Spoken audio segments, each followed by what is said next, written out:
What is going on, guys? Sonic and the Bean Show here. Today we are looking at the brand new Jakks specific 2.5-inch Wave 18 Fang action figure. This is another Sonic figure I was pretty stoked on getting ever since they first showed this off at WonderCon. Now he looks kind of weird right now because the ear is kind of not placed properly in the packaging. As you can see, it's kind of like bent down this way. So the packaging is pretty standard. It is in the classic packaging, and then here is the back, so you can see an image of the figure, 5 points of articulation. We do get a description here to the side, and then these are the other figures here in this wave. So we got Sonic, Motobug, Flicky, and then Metal Sonic.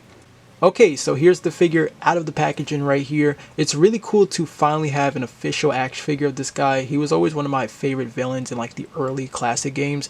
I don't really know what he does a lot in the more later or modern games, but I'm really old school, so I mainly know him from like Sonic Triple Trouble that was on the Game Gear, and a little bit of like Sonic the Fighters. Originally I know he was like Knack the Weasel, which I usually called him a lot, but I think now they changed him to Fang the Sniper, or I think now it's like Fang the Hunter, I think. I don't know, but yeah, now they call him Fang now. But again, it's really cool to finally get a figure of this guy, and he looks pretty cool right here. Yeah, still the weird ear thing, which is actually a soft plastic with these ears. The figure overall does look pretty nice. So I will say this, the hat is not removable.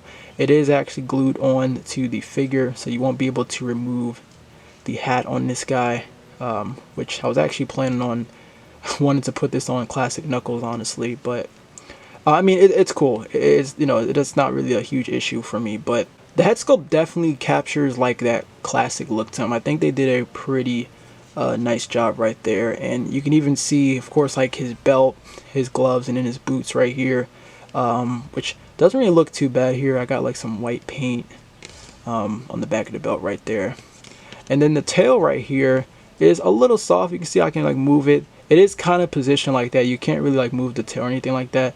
It's not an issue though. Like you can see he still stands on his own perfectly fine right there. So it doesn't like get in the way or anything like that. I think it's actually okay.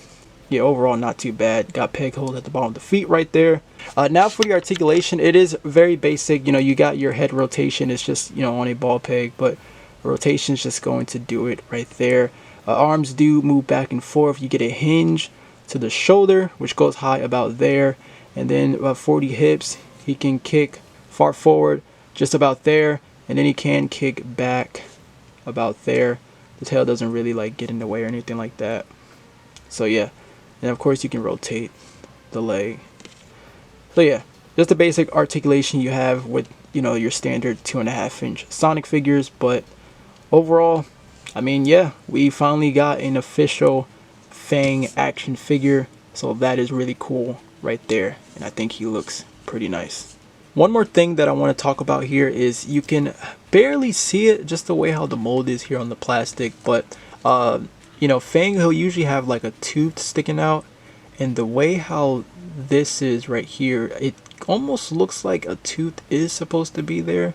Maybe if they like sculpted it and painted it a little bit lighter of a white, it probably would have sticked out a little bit more, but I don't know if that was intentional. I don't know if they just kind of just, I'm not really too sure, but it seems like a tooth is supposed to be there. Maybe it is, but it's just matching the same way that the plastic is for the mouth. But yeah, usually Fang would have like a tooth sticking out. Alright, now jumping into some comparisons. Here is Fang next to the 4-inch Dr. Robotnik figure. Here is Fang with some more characters. Here he is with the Jazzwares figures, and he's going to be a bit shorter here, but he's not too far off. I think you can still fit him into the Jazzwares collection, but it's not bad though. I think this is actually okay right here. Here is one last comparison. So here is how he looks next to the Tomy Classic Sonic figures. Alright, so that is going to wrap it up here on the Jakks specific Wave 18 Fang action figure. If you want to pick this up, it is currently hidden Target stores. But let me know, what are your thoughts on this in the comments down below. As always, thank you all so much for watching. I hope you enjoyed the video. Until then, take care, my friends.